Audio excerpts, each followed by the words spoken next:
Hello, I'm Lydia and you're listening to Lens from the Fens.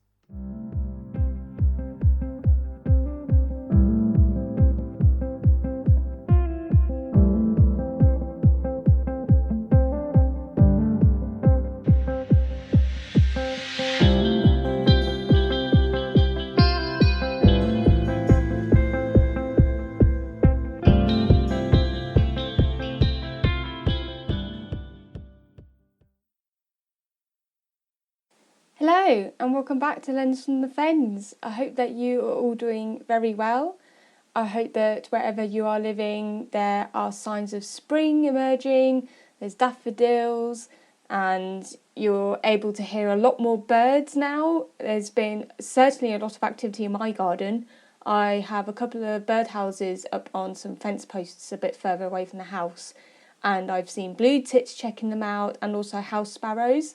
So that's a really exciting sign to think that they will be gathering nesting material and there'll be lots of wooing each other.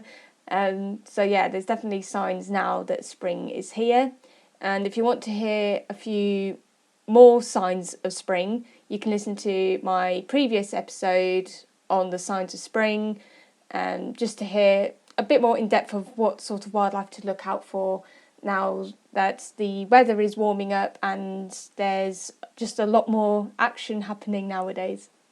So as promised, I have a brand new walk, talk and shoot episode for you.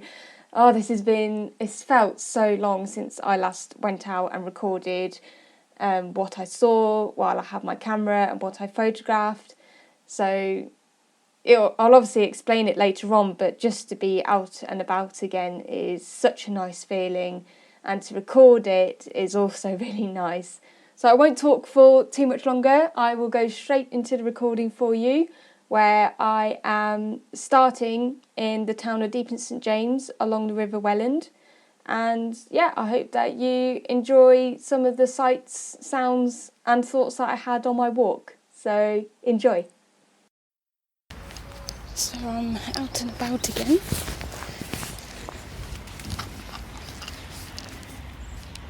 I'm in Deep in St James, bordering close to Market Deeping, and you might hear a bit of traffic. It's because there's quite a few cars on the opposite side of the river, so I crossed over just so there wouldn't be so much traffic noise. But it's so nice to be out again. So I've got a route planned, but I obviously don't want to walk for too long. I want to be able to stay in one place. So the river's to my left.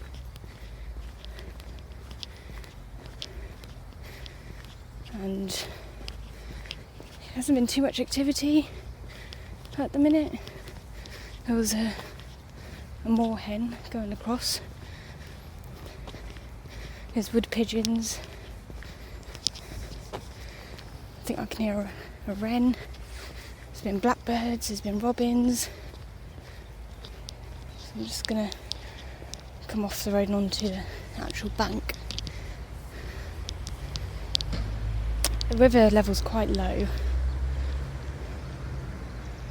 So there's a lot of reeds that are normally below the water coming up exposed,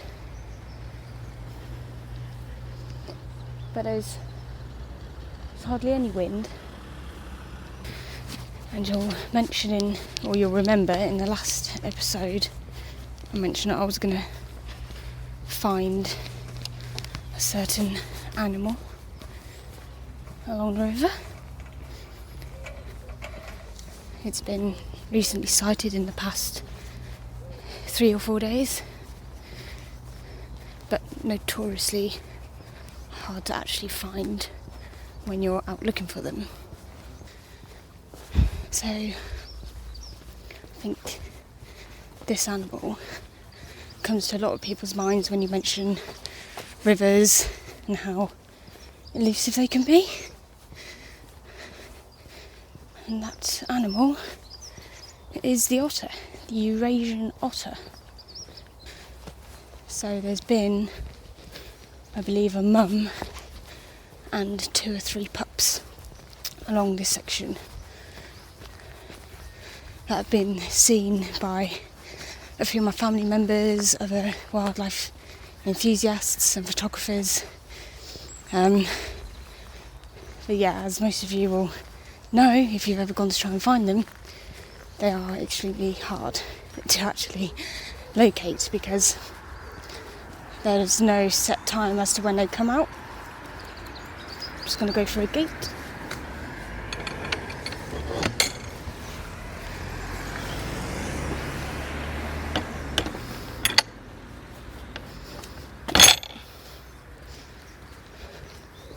So yeah, I have no time frame to work with.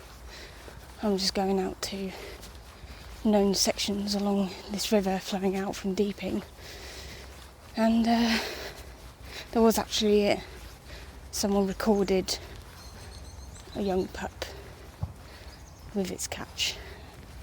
Grey heron just flew off.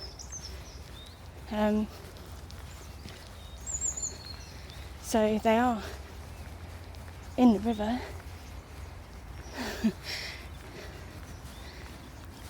I think this walk, talk and shoot is pretty much just being able to get back out again because I haven't done it for so long. So I'm fully off the main road now. You could probably hear a bit of traffic, but I'm on a wide grass verge. That's part of a public footpath, and it looks like a truck of some sorts coming through here. There's tyre tracks in the mud. But the river is still to my left. And as I come up round a bend, I can see straight up for one part of the river and then it bends to the right again. So in terms of picking something out, there's a lot of bends to deal with. Well, here's some more sparrows, I think they are, in the tree.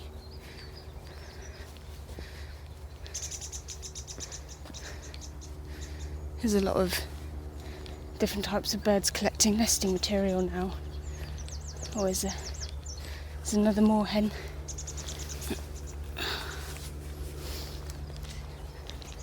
So, as usual, I've got my trusty Canon with the Sigma 150 to 600, and today I've actually decided to attach the monopod this time because I do struggle a bit when I want to keep a camera steady, especially when I've got the longer lens on. So I've got my monopod attached so I've got a bit more stability, and I'm on manual focus at the minute. But that's simply because I was trying to photograph another bird on my way here, and it was actually the white pheasant that I mentioned a couple of episodes back. I saw it and I actually had my camera with me this time. So they were distant pictures, but even zooming in on those pictures you can see all the details of the white on top of the pheasant, and as it goes to its normal patterns around its tummy. So I'm just going to focus up on this moorhen. It's happily sitting out on the edge of the reeds.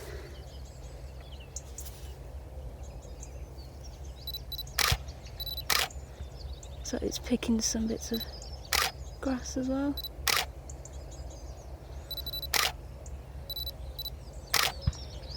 It's coming out on land now, so you can see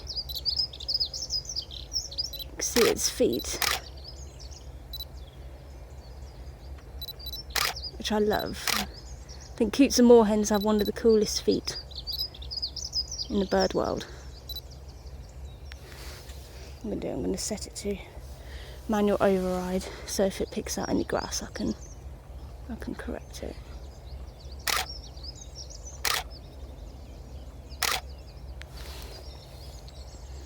Yeah, it seems to be pretty chill to be being here. There's a few mallards that are cleaning further up ahead, which I might... Yeah, I've got a few pictures of that. It's 2 males cleaning. Oh, lovely. Yeah. So, coming out off on the main road, it's a lot more activity from the birds. That's the moorhen just calling out. I mean, normally, birds are quite good at giving a warning sign if there's an otter coming or something like that, because otters can have a quite varied diet. I know that some have been known to kill aquatic birds. And one experience that I had with one early summer morning, it looked like it had a swan. It was definitely a white bird, but I couldn't see the head, I could only see the body. And it definitely wasn't a fish, so yeah, I think depending on how brave some otters are, they can often go for bigger prey. I'm gonna get up again, go a bit further along. It looks like there's some corvids up ahead. I've had a lot of jackdaws in my garden recently. They've been picking at twigs and raiding the feeders. So yeah, it's definitely a lot more activity now that we're going into spring. A lot of birds looking for nesting places, birds wooing other birds. So I'll just move a bit further along. Got the moorhen and the mallard together, which is quite nice.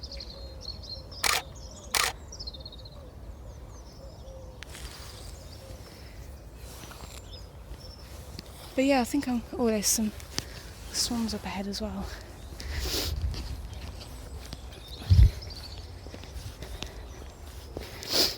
So as I said, I actually planned the route I was going to do this morning. I would have gotten here earlier, but because I saw the white pheasant on the field and that I actually had my camera with me, it distracted me a little bit. But I'm not so bothered by that. I'm quite happy I managed to actually get pictures of it, just to sort of hopefully show you guys on my Instagram and Facebook pages.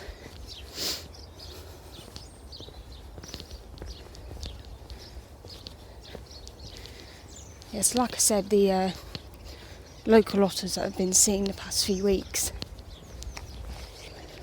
they are never in one place. They cover quite large areas of river. So it's literally the case that go to a place that they're known to be, and it's a case of luck, really. There's 2 swans preening. Oh, they're building a nest. So one's preening and the other, it looks like it's picking twigs and forming foundations of a nest. Oh, that's nice to see. So the pathway is sort of split into 2. There's one that's along the original path, and there's another one that comes off closer to the water's edge. So obviously I'm going to go near the water's edge. It's really nice to be out again with my camera. I think during the winter months I don't do as much photography anyway, but obviously with lockdown that definitely stopped me from going out as much as I wanted to. And even if I did, I wasn't actually walking anywhere. I was in my car shooting out the window. So yeah, it's definitely definitely been missed.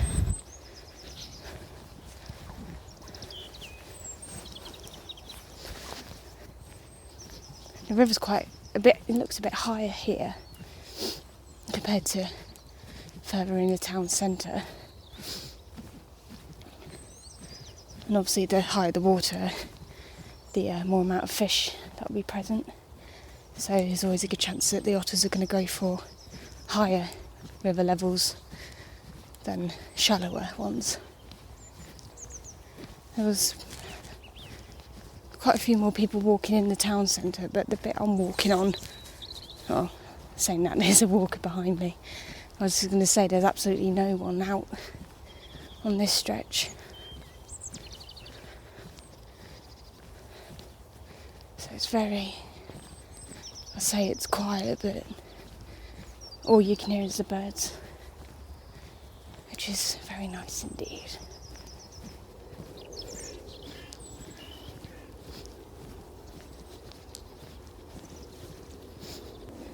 Quite prominent slip coming out onto the riverbank. It's like it's well used. Whether that be the otters or something else, I'm not sure. So there's another bend. There's some ripples, but it looks like it's just ducks moving across. Get a picture of this crow. It might look too backlit, but we'll see.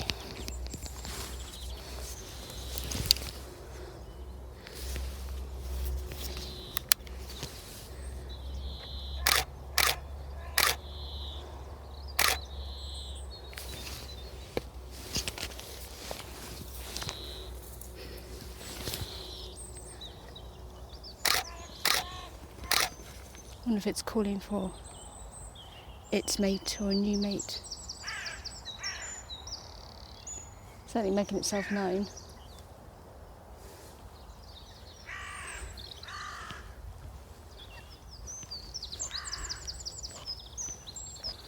It's quite mild out today. The sun's trying to come through a layer of cloud, but it's definitely warmer than it has been the last couple of weeks. There's another bend going left, and then there's a longer bit of straight, but where I'll be ending up at is Scout Island, which I recorded at, I think, end last year or beginning of this year. So I'm basically meeting halfway from the route I did last time. A couple more mallard, there's more crows flying around, a load of wood pigeons feeding on the field and in the gardens, back onto the river. Not quite sure what that was. Might have been a woodpecker. Can't see where it would be coming from. So I think I've got a couple more bends before I reach Scout Island. So I'm thinking when I come into view with the low locks, I'll sit there for a while. There's another slip, again coming out from the river at the bank, well used. And let's see, it's more moorhens. Oh, I can see the locks now. So I'll pitch up there for a little while. Hopefully you can hear the skylark as well.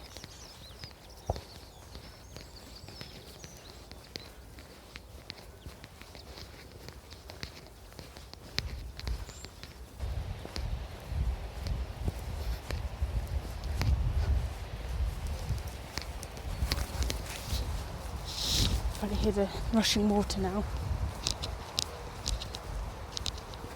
from the main lock.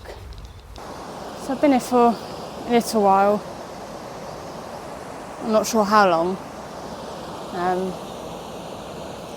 There's not an awful lot happening. I think I'll do a loop around Scout Island.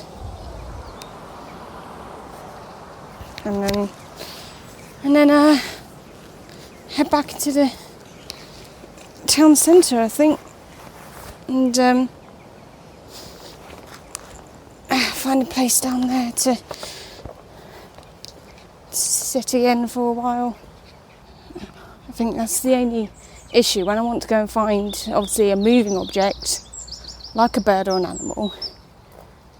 It's a bit tricky to be wanting to stay in one place. You want to go and actually search for it, so it's still something I'm learning. But I think if I was to go back anywhere and stay for quite some time, then I'll probably go towards the nature reserve near where I live.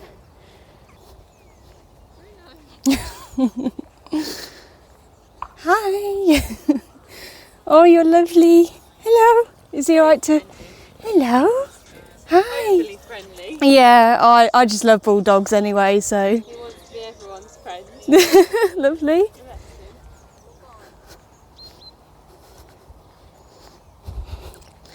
Oh, I just met a lovely blue bulldog called Bruno. Oh, they're definitely my favourite dogs. If I was to get a dog, it would definitely be a bulldog. Come on in. Not as muddy as I thought. No, surprisingly, it's not too bad, is it? I've put me off coming for the last couple of weeks. Oh, really? Yeah, but it's much nicer than walking down the street, isn't it? Yeah, it's a lot more quiet, and yeah, no, that's good. Alright, oh, there's another walker. It's getting a bit busy now. But, yeah, and it's still pretty peaceful out here. Still plenty of moorhen, mallard, wood pigeons. No otters yet, but not too upset by it, really. I think just getting the exercises is pretty nice anyway. I saw a couple of dunnocks and goldfinches in the tree. It's the first time I've seen goldfinches this year. There's a little robin.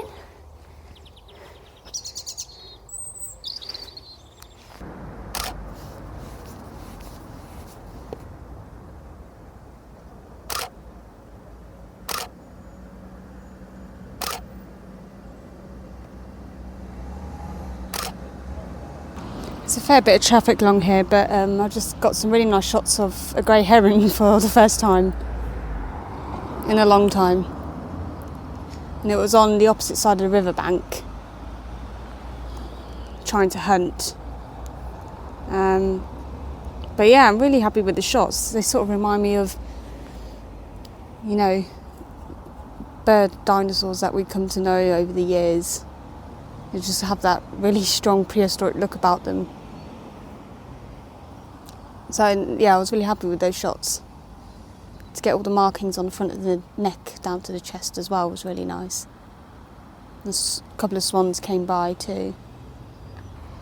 So yeah, I've been sitting there for about 15 minutes. I didn't record anything in between because I either didn't say anything or there was too much traffic. So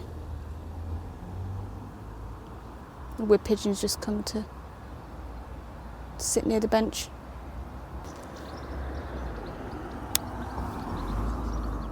There's quite a few goldfinches calling out in the tree in front of me. Right.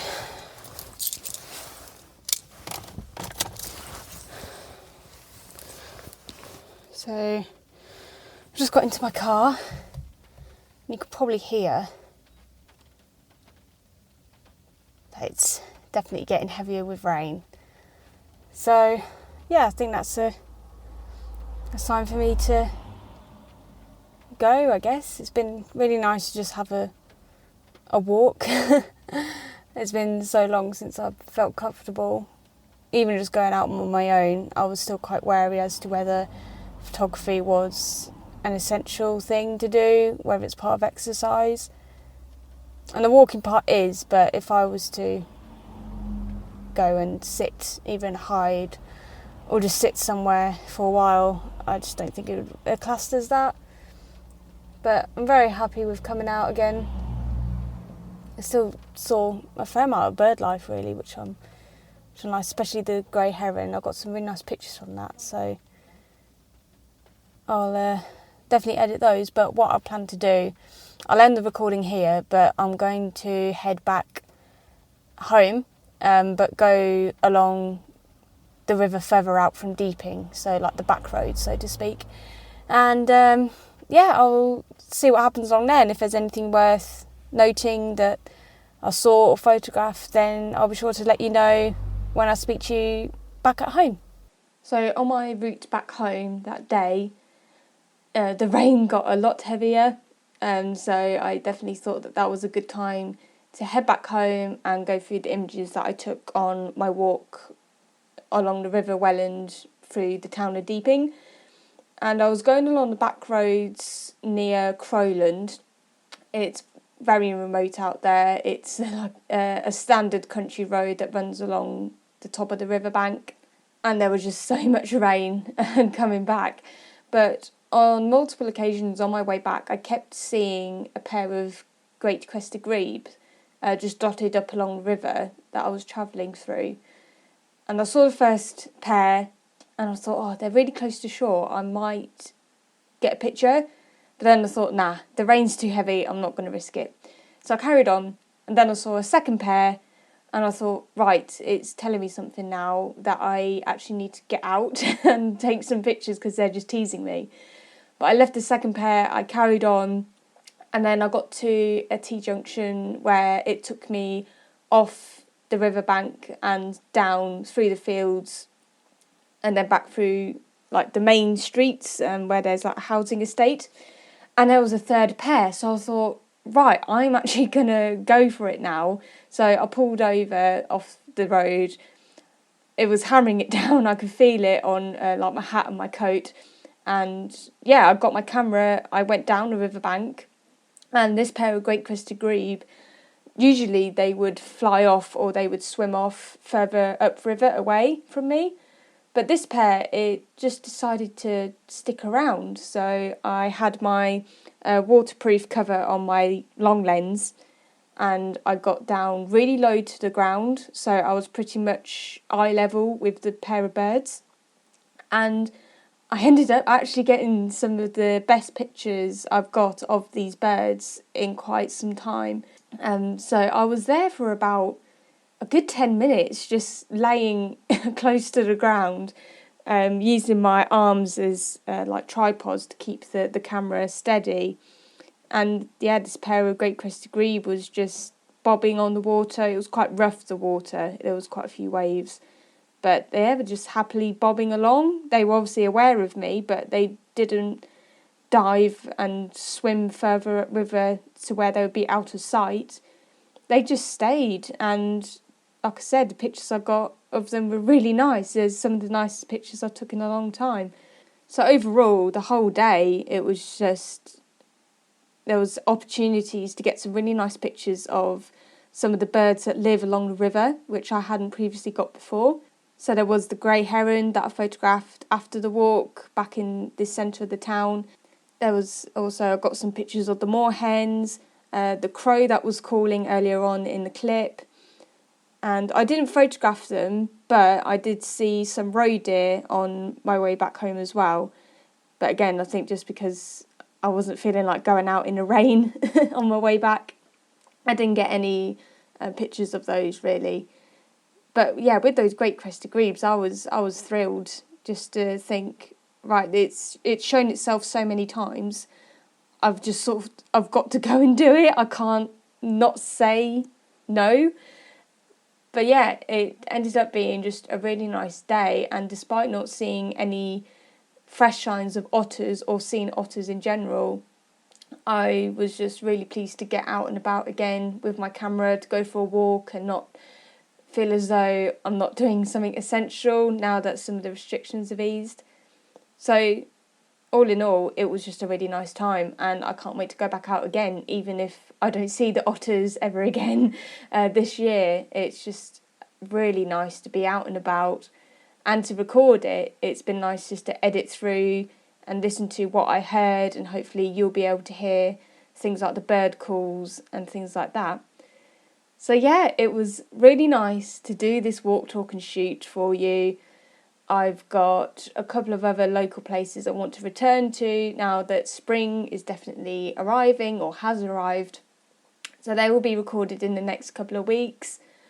I think because I'm going out a bit more again, I don't know if I'm going to do a lot of sit-ins, but got some nature stories that I'd like to chat to you about. But as I said, just going out and about again is something I love to share with you listeners, and yeah, here's to more walk, talk and shoots. So thank you again for listening in. I hope you enjoyed this walk, talk and shoot from one of my local towns, and I will speak to you all again as always in the very near future. Goodbye. My podcast cover shows my own image created using Canva. The theme music is provided by Purple Planet Music. Check out their royalty-free music at purple-planet.com.